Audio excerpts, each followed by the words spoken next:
ہوتا رہے، آمین یا رب العالمین۔ دل سے نکلے گی نہ مر کر بھی وطن کی الفت، دل سے نکلے گی نہ مر کر بھی وطن کی الفت، میری مٹی سے بھی خوشبوئے وفا آئے گی۔ آج کا دن ہم ہندوستانیوں کے لیے بہت مبارک ہے۔ 15 اگست 1947 کو آج ہی کے دن ہمیں آزادی نصیب ہوئی تھی۔ ہمارے آباء و اجداد نے عظیم قربانیاں پیش کر کے جنت نشاں ملک ہندوستان کو انگریزوں کے پنجہ استبداد سے آزاد کرایا تھا۔ حاضرین اکرام، یہ بات تو ہم سبھی جانتے ہیں کہ انگریز تجارت کے مقصد سے ہندوستان آئے تھے۔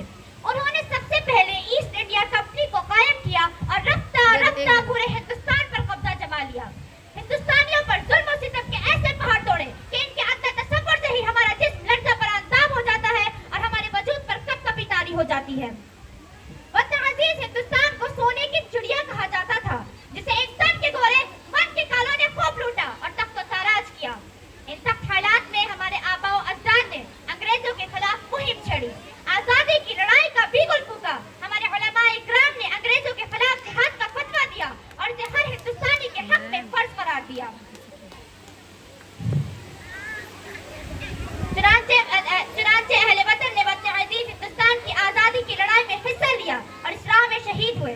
چنانچہ اگر ہم مجاہدین آزادی کی فہرست دیکھیں گے تو اس میں جہاں مہاتما گاندھی، سبھاش چندر بوس، پنڈت جواہر لال نہرو، رام پرساد بسمل، ڈاکٹر بھیم راؤ امبیڈکر اور سردار ولبھ بھائی پٹیل کے نام سنہرے حروف میں لکھے ہوئے ہیں، تو اس میں مولانا ابوالکلام آزاد، اشفاق اللہ خان، مولانا محمد علی جوہر، مولانا عنایت علی صادق پوری، مولانا ولایت علی صادق پوری، بہادر شاہ ظفر، مولانا حسین احمد مدنی، مولانا محمود الحسن دیوبندی وغیرہ کے نام بھی آب زر سے لکھے ہوئے ہیں۔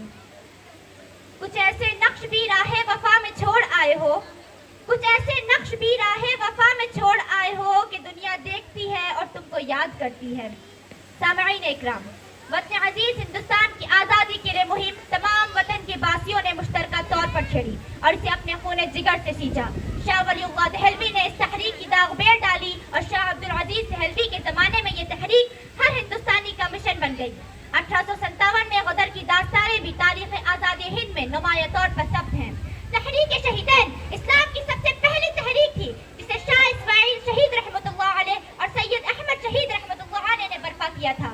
یہ تحریک انگریزی حکومت کا خاتمہ کرنے اور ہندوستانی سماج کی اصلاح کے لیے پیدا ہوئی تھی، لیکن افسوس کہ شہیدین کی تحریک کامیابی کی اتنی منزلیں نہ طے کر پائی جتنی توقع تھی کہ نام نہاد مسلم افغان سرداروں کی غداری کی وجہ سے سانحہ بالا کوٹ پیش آ گیا اور اس راہ حق کے دونوں مجاہد جام شہادت نوش فرما گئے۔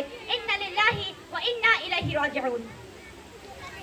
حادثے بالا کوٹ کے بعد جب ملک پر اداسی چھا گئی، اچھوں کے قدم لڑکھڑا اٹھے، قریب تھا کہ جہاد کا سارا کام درہم برہم ہو جاتا۔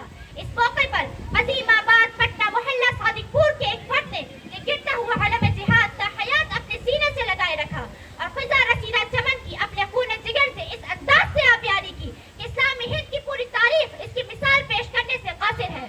چنانچہ خانوادہ صادق پور کی خدمات آزادی ہند کے تعلق سے بہت نمایاں اور بہت واضح ہیں۔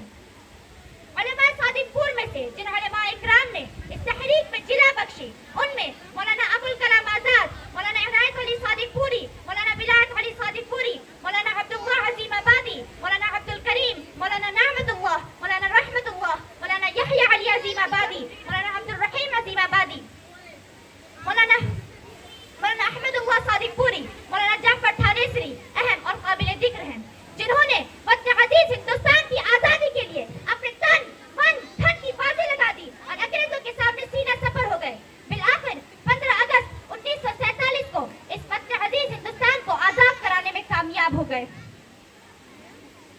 شاعر سچ کہتا ہے، ہزاروں سال نرگس اپنی بے نوری پہ روتی ہے، ہزاروں سال نرگس اپنی بے نوری پہ روتی ہے، بڑی مشکل سے ہوتا ہے چمن میں دیدور پیدا۔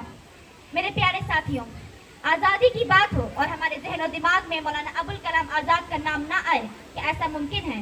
نہیں، ہرگز نہیں، کیونکہ مولانا ابوالکلام آزاد نے ہندوستانیوں کے دلوں میں اپنی صحافت کے ذریعے آزادی کی جو جوت جگائی ہے وہ کسی سے مخفی نہیں۔ چنانچہ آپ کئی سالوں تک پنڈت جواہر لال نہرو کے ساتھ انگریزوں کے مظالم کے شکار ہوئے اور قید و بند کی صعوبتیں جھیلنے پر مجبور ہوئے۔ آزادی کی لڑائی میں ہماری کوششیں قابل رشک ہیں۔ پنڈت جواہر لال نہرو نے علماء صادق پور کے بارے میں کہا تھا